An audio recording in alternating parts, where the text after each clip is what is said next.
প্রিয় ছাত্রছাত্রীরা, তোমাদেরকে আবার এই চ্যানেলে একবার স্বাগত জানাচ্ছি। আজকে আমরা করতে যাচ্ছি ক্লাস 8 এর উপপাদ্য 8। তোমাদের বইয়ের পৃষ্ঠা নাম্বার 147 পেজে আছে এই উপপাদ্যটি। Very very very very important একটি উপপাদ্য। প্রমাণ করি ত্রিভুজের তিনটি কোণের সমষ্টি 180 ডিগ্রি। এটা প্রচুর পরিমাণে ইম্পর্টেন্ট অঙ্ক, মানে একটা উপপাদ্য। আশা করছি তোমরা ভিডিওটি প্রথম থেকে শেষ অবধি দেখবে, তার ফলে তোমাদের উপপাদ্যটি সম্বন্ধে ধারণা বা কনসেপ্টটা ক্লিয়ার হবে। এইবার আমরা আসছি অঙ্কেতে চলে আসি। প্রমাণ করি ত্রিভুজের তিনটি কোণের সমষ্টি 180 ডিগ্রি। তাহলে একটা ত্রিভুজ, যে কোনো ত্রিভুজ, তাহলে একটা ত্রিভুজ আঁকবো। একটা ত্রিভুজ আঁকলাম এবিসি। তাহলে স্বীকার হচ্ছে কি এবিসি একটি ত্রিভুজ।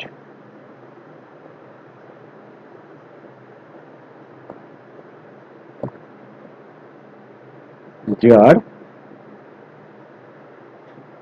তিনটি কোণ হলো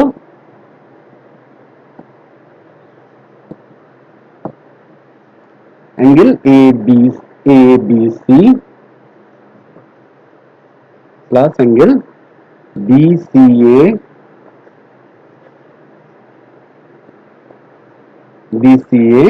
ও অ্যাঙ্গেল সিএবি। তিনটে কোণ হলো, এই তিনটে কোণ হলো। এইবার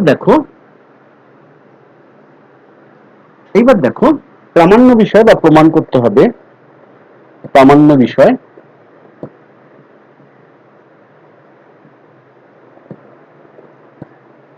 ত্রিভুজের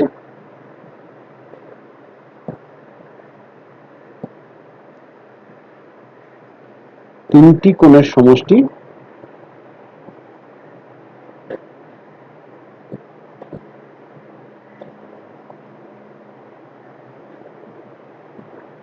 180 ডিগ্রি।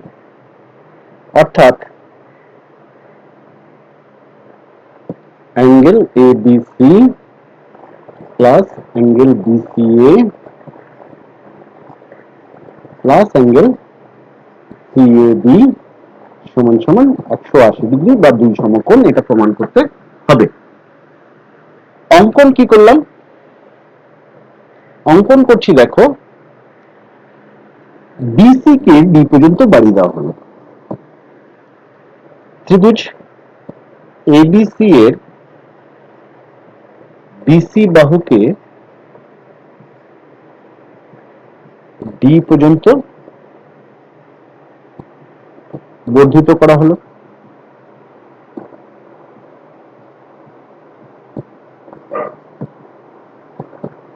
বোঝা গেছে যে আমরা ডি পর্যন্ত বাড়িয়ে দিলাম।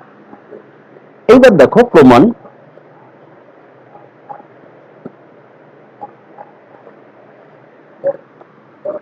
আমরা জানি কি যে ত্রিভুজের কোন একটা ত্রিভুজের আগের উপপাদ্যতে করে এসেছি, উপপাদ্যতে 7 এ, যে একটা ত্রিভুজের যদি কোনো একটা বাহুকে বর্ধিত করি, যে বহিস্থ কোণ উৎপন্ন হয় সেটা বিপরীত অন্তঃস্থ কোণ দ্বয়ের সমষ্টির সমান। তাহলে দেখো এখানে ত্রিভুজ এবিসি এর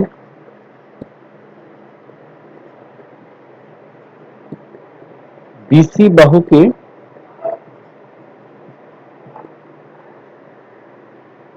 ডি পর্যন্ত বর্ধিত করা হয়েছে।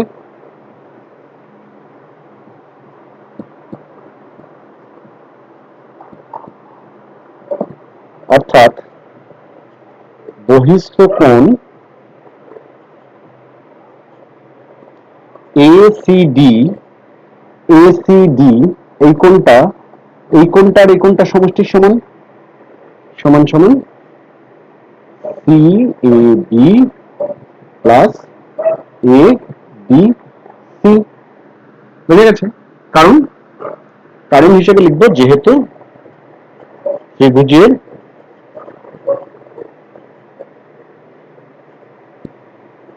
একটি বাহুকে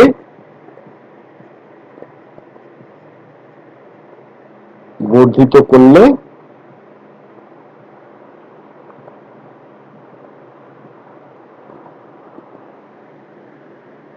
যে বহিস্থ কোণ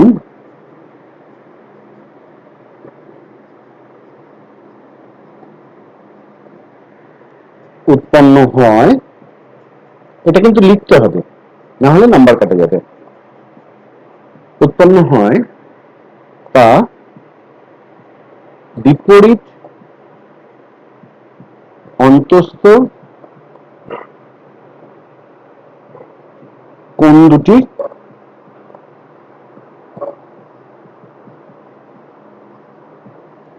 সমষ্টির সমান।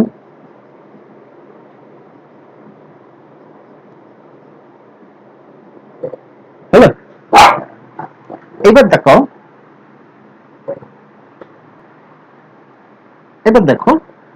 আমরা এই যে অ্যাঙ্গেলটা আছে, এই অ্যাঙ্গেলটার সঙ্গে আমরা প্রত্যেকের সঙ্গে দুদিকেই, লেফট হ্যান্ড সাইড এবং রাইট হ্যান্ড সাইড, এই যে এখানে রাইট হ্যান্ড সাইড এবং লেফট হ্যান্ড সাইড দুদিকেই আমি এ সি বি অ্যাঙ্গেলটা যোগ করছি। তাহলে এটা ধরো 1 নম্বর, তাহলে আমি লিখছি 1 নং সমীকরণের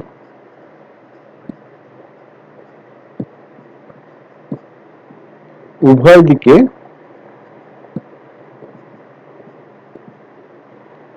এ C B angle A C B যোগ করে পাই।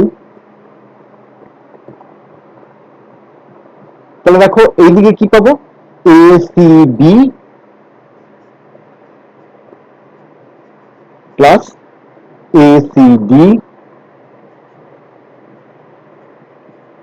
সমান সমান এইদিকে কি পাবো, এ সি বি যোগ করলাম একটা এক্সট্রা, তাহলে এ সি বি এটা আগে লিখে নিলাম, plus C A B plus A B C.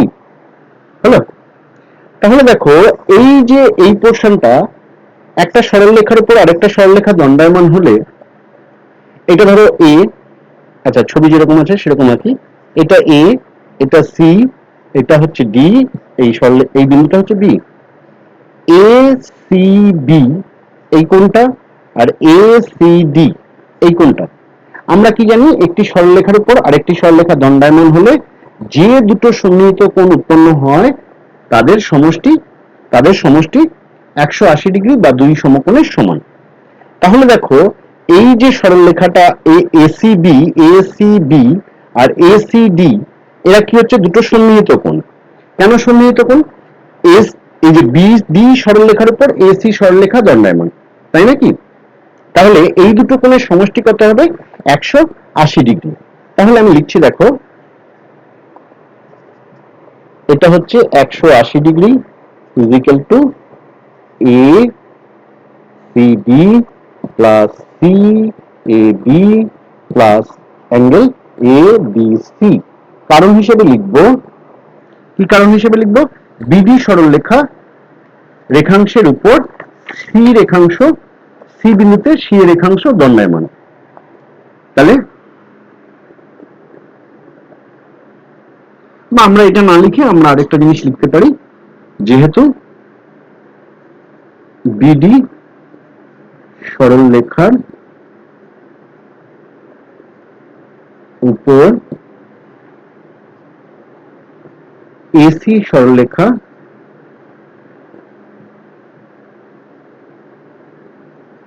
দণ্ডায়মান,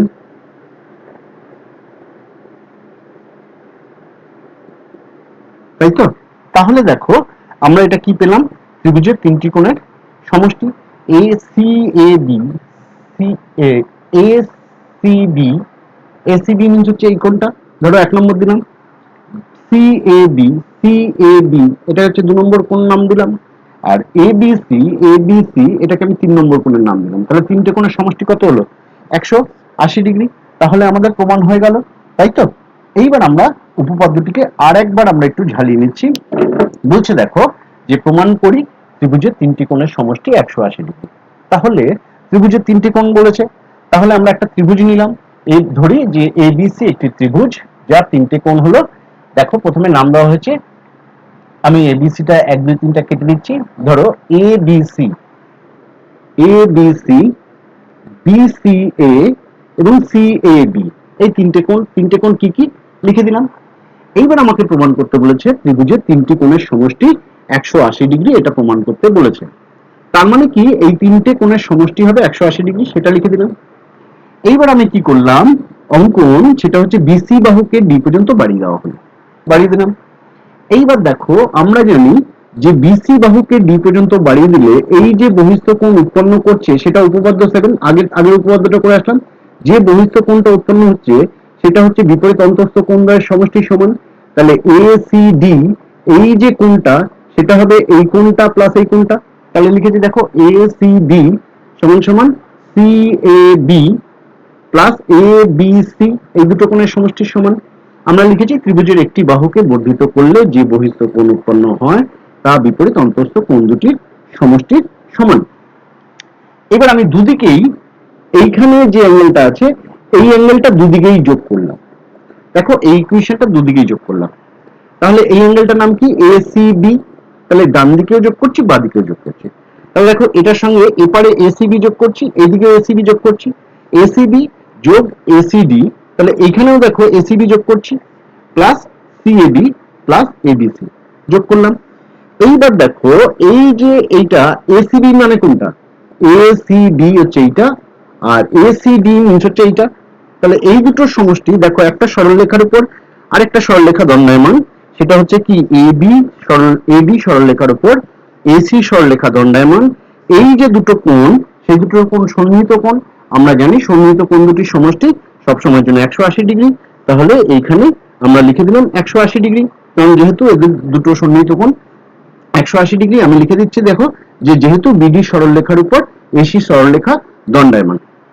তাহলে এইদিকে কি পাচ্ছি, এইদিকে পেয়ে গেলাম 180 ডিগ্রি। এইদিকে কি পেলাম, এইদিকে পেলাম A C B plus C A B plus A B C, এই তিনটে কোণ বুঝে গেছে।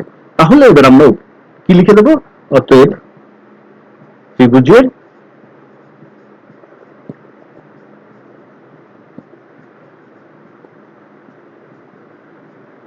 তিনটি কোণের সমষ্টি 180 ডিগ্রি প্রমাণিত।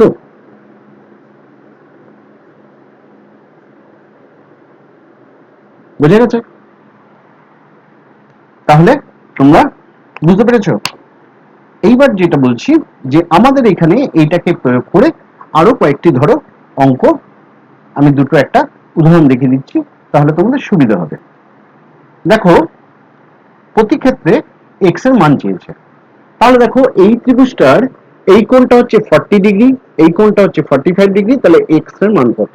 তাহলে আমরা জানি কি ত্রিভুজের তিনটি কোণের সমষ্টি হচ্ছে 180 ডিগ্রি। তাহলে এটা সমান সমান 180 ডিগ্রি লিখে নেব। তাহলে x plus 95 is equal two 180 degree. তাহলে এক্স এর মান কত হবে, 180 মাইনাস 95 করে যেটা বেরোচ্ছে সেটা হচ্ছে 85 ডিগ্রি। তাহলে এক্স এর মান হচ্ছে কত, 85 ডিগ্রি। আবার দেখো এই অঙ্কটাতে দেখো এই দুটো কোণের সমষ্টি 30 30 আর একটা কোণ হচ্ছে এক্স। তাহলে এক্স প্লাস 30 প্লাস 30 সমান সমান 180 ডিগ্রি। তাহলে x plus 60 is equal two 180 degree. তাহলে এক্স এর ভ্যালু কত বেরোচ্ছে, 120 ডিগ্রি। ওটাকে উপরে নিয়ে গেলে বিয়োগ হয়ে যাবে। এইখানে দেখো একটা কোণ 90 ডিগ্রি একটা কোণ 30 ডিগ্রি দেওয়া আছে, তোমার এক্স এর মান চেয়েছে। তাহলে x plus 90 plus 30 is equal two 180। তাহলে x plus 120 is equal two 180। তাহলে x is equal two 180 minus 120 is equal two 60 degree. এরকম ভাবে আমরা অনেকগুলো অঙ্ক করতে পারি। যাই হোক আজকে আমরা শেষ করছি, পরবর্তী ভিডিওতে তোমাদের সাথে আবার দেখা হবে প্রত্যেক দিনকার মতোই। আজকেও বলছি যদি ভিডিওটি ভালো লেগে থাকে তাহলে চ্যানেলটি সাবস্ক্রাইব করে রাখবে এবং একটা ভিডিওতে লাইক দিয়ে রাখবে। তাহলে আজকে এই অবধি, পরে আবার একদিন দেখা হবে।